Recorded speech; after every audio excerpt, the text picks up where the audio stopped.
Hello, I'm in a 2012 Dodge Avenger, and today I'm going to show you how to check your tire air pressures. So first, make sure the vehicle's on, and then we're going to be watching this display while using this menu button. So I'm just going to be tapping the menu button.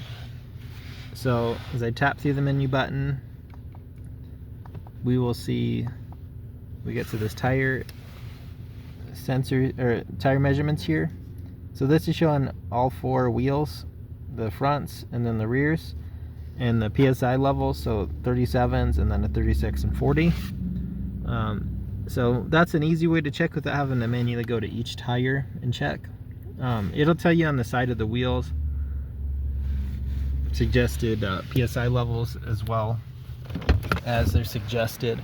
You can find in the door frame here as well, that'll tell you suggestions. So there's right here the 32. I like to try to keep mine usually between 35 and 40, just because once it gets below that 32 PSI, it's gonna typically prompt warnings on your car that, hey, your tire's starting to get low, you need to fill it up.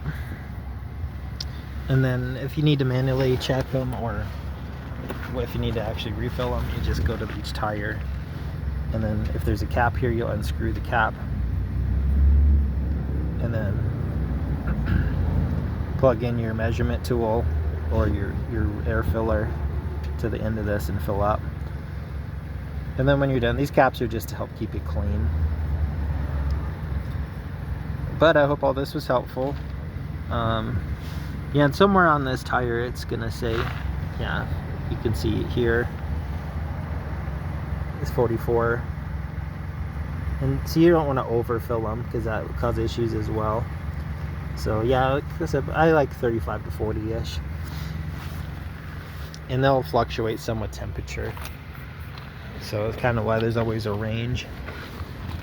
When it's hot, the tires are hotter, the pressure is going to show a higher number, and then when they're cooler, it'll show a lower number. Just that's how air works. But other than that, this is helpful, and hope you have a wonderful day.